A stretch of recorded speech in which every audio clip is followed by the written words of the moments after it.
Welcome to a journey where the ordinary meets the extraordinary.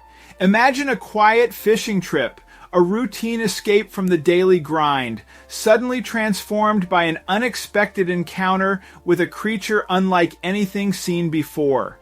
What starts as a simple day on the water turns into a mystery that captivates hearts, challenges beliefs, and reveals secrets long hidden beneath the waves. Stay with us as we dive into this remarkable tale, where curiosity and compassion lead to a discovery that could change everything. Mark was just on a regular fishing trip when he stumbled upon something in his fishing net. Among all the other fish was a strange creature that caught his attention. He had no idea what it was, but it surely looked special. Mark knew he had to get the creature to an expert. As Mark sat in his car, he looked at the creature.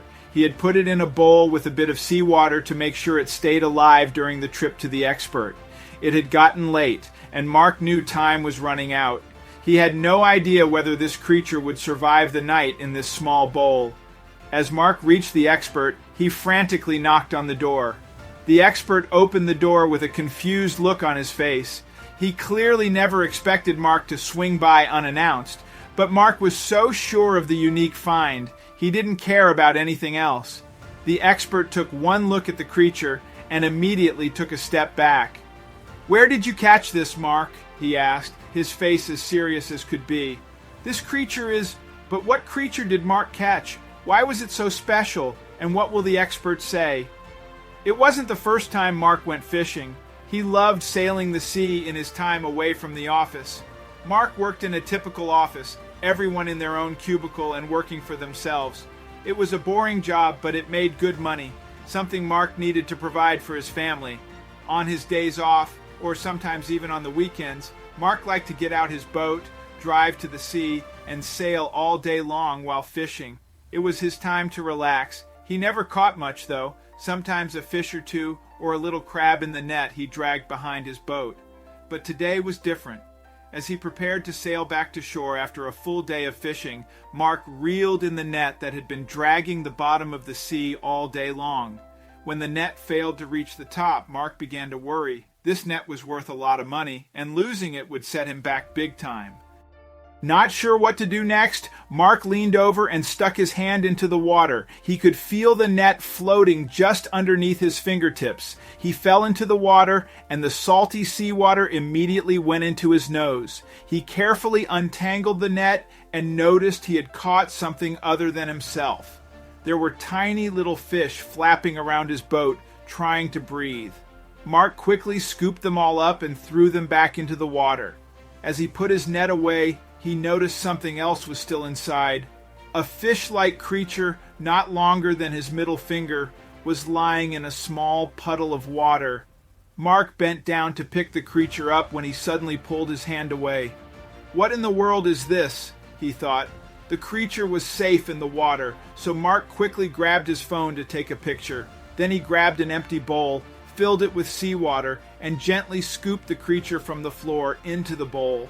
He had never seen something like this before in his life. The creature seemed to be doing fine, swimming around in the bowl, but as Mark got closer, the creature ducked away, trying to find a place to hide. It looked like a worm with no legs or arms, but with the head of a lizard. Mark knew he had to show this to an expert. Mark quickly sailed back to shore to show this creature to someone he thought would know more about it. He was almost certain this creature was never caught before, which made his heart race. How amazing would it be if he just discovered a new species? As Mark set his foot on the ground, he felt a wave of relief, but his journey wasn't over yet. The creature seemed to swim very fast, round and round in the bowl. Mark figured it was just scared, or maybe it didn't like the sunlight as it had always been in the sea. He put a small towel over the bowl and headed out. But on the short walk to his car, Mark was stopped several times. His nosy neighbors wanted to know what happened when they saw the coastal guard towing Mark's boat to shore. Mark brushed it off as engine failure, unwilling to share the truth, which could quickly spread through the town. Late in the evening, Mark sat in his car, contemplating his next move. The creature he found was unlike anything he'd seen, and he didn't even know what to feed it. Despite the hour, he decided to visit Theo, the one expert he trusted. If Theo wasn't home, Mark would take the creature back with him. Mark knocked on Theo's door, interrupting a romantic candlelit dinner. Though hesitant, Theo let him in after Mark's insistence. Theo's date, Clara, was visibly annoyed but curious. Mark unveiled the glowing, bioluminescent creature, stunning everyone in the room.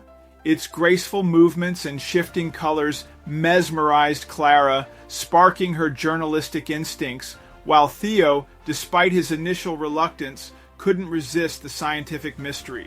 By the next morning, Theo's living room had become a makeshift laboratory. Microscopes, journals, and test tubes cluttered the space as Theo studied the creature. Its patterns and behavior were unlike anything in marine biology, sparking hypotheses about its origins. The creature's bioluminescent signals seemed to respond to external stimuli like sounds and human emotions, leading Mark to suggest it might be trying to communicate. Clara joined the research, diving into archives, interviewing sailors, and uncovering folklore about mysterious luminescent creatures. She found whispered tales of guardians of ancient sea secrets. One evening, Theo stumbled upon an old text describing luminari, legendary beings that closely resembled the creature. These myths, now possibly real, added a profound weight to their discovery. As whispers of the creature spread, social media amplified the buzz. Local gossip turned into a media frenzy, with journalists camping outside Theo's house. The town was divided. Some viewed it as a marvel, while others dismissed it as a hoax. Clara managed the media storm, but the team was overwhelmed by the attention. One day, a letter arrived from a prestigious marine research laboratory offering to assist in studying the creature. This discovery had become much more than they anticipated, raising questions about whether to keep their work private or share it with the world. An official-looking letter arrived, stamped with the emblem of a renowned marine research laboratory. The letter was cordial but direct. Representatives of the lab expressed interest in studying the creature, promising advanced facilities and humane research methods. However, their claim that the creature was theirs to study created tension. The trio faced a daunting decision. The town square buzzed with arguments. Some insisted the creature's freedom was paramount, while others advocated for scientific exploration. Cafes and homes resonated with these discussions, creating a community divide. One evening, Mark confided in Clara about a near-drowning experience, drawing parallels to the creature's plight. "It's yearning for freedom," he said, his voice trembling. Clara recognized his deep connection and empathized with his resolve. Theo, torn between scientific discovery and ethics, struggled internally. At town meetings, he mediated opposing views, but the weight of the decision left him sleepless. Clara's journalistic instincts clashed with her emotions. Torn between capturing an exclusive story and her growing bond with Mark, Theo, and the creature, she questioned her priorities. News of the creature spread, drawing environmental groups to the town. Protests and placards demanding "Free the Luminary" brought media attention, intensifying pressure on the trio. One stormy night in Mark's boathouse, the trio resolved to release the creature. With Theo's knowledge of marine safety and Mark's understanding of sea routes, they meticulously planned every detail, from transport to release. A journalist, suspicious of their activities, unexpectedly visited Theo, rattling their nerves. They realized the need for even greater caution. As they continued preparations, on a moonless night, the trio executed their plan. Hearts pounding, they carefully moved the creature into a portable tank and set off. Every sound heightened their anxiety as they worked with precision, driving through hidden back roads to avoid encounters. The silence in the car was tense, broken only by reassurances. A patrol car's sudden lights caused panic, but it passed without issue. At a gas station, a nosy neighbor's gaze unsettled them, but they managed to leave undetected. To throw off potential pursuers, Clara fed false leads to her media contacts, buying the group precious time. Her clever ruse ensured their mission stayed on track. Theo identified a sheltered cove ideal for the creature's release. His marine expertise reassured them of its safety and potential to thrive. As they neared the destination, hope replaced fear. The trio approached the portable tank, each sharing a silent moment with the creature. Theo touched the glass, whispering his hopes. Clara shed a tear, taking a final picture. Mark, with the weight of his memories, simply nodded, a tacit agreement between him and the creature. It was time. With great care, they transferred the creature into the water. It lingered for a moment, its bioluminescent glow illuminating the cove in a dance of light. Then, with a graceful motion, it dived deeper, its glow gradually fading until it became one with the vast expanse of the sea. As the trio watched the creature disappear into the depths, a wave of relief washed over them.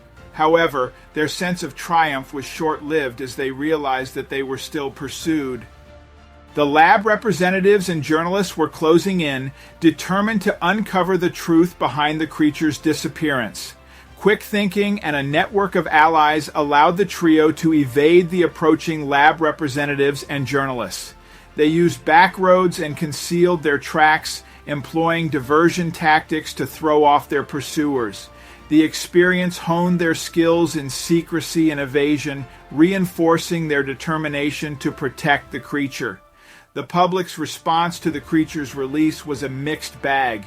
Some praised the trio for their compassion and environmental consciousness, while others criticized them for denying scientists the opportunity to study a potentially groundbreaking discovery. Social media buzzed with debates with opinions sharply divided. Back at the lab, disappointment loomed like a dark cloud.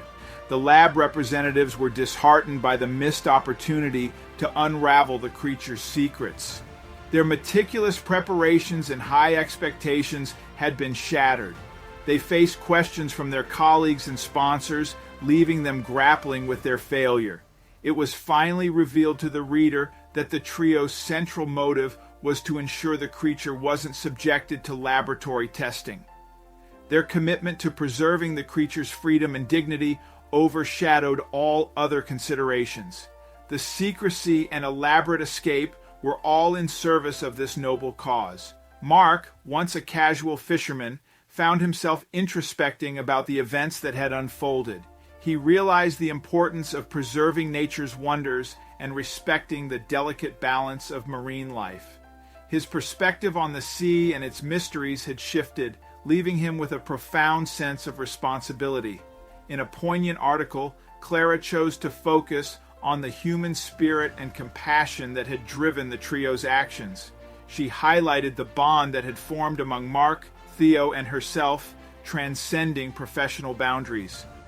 Clara's article struck a chord with readers, inspiring them to consider the value of empathy in the face of scientific curiosity. Theo, affected by the ethical dilemmas he had faced, considered redirecting his research efforts towards marine conservation. He saw the need to protect fragile ecosystems and species rather than subject them to laboratory analysis. This shift in perspective marked a new chapter in his scientific journey. Mark resumed his fishing trips, but his approach had changed. He now embarked on each journey with a renewed respect for the sea's mysteries. His connection with the ocean ran deeper, and he was determined to be a responsible steward of the waters he so cherished. The story concluded on a peaceful note, hinting at the vast mysteries the ocean still held, waiting to be discovered. The trio's actions had reinforced the idea that some wonders of nature should remain untouched, left to flourish in their natural habitats. The ocean, an endless wellspring of enigma and beauty, held secrets yet to be revealed.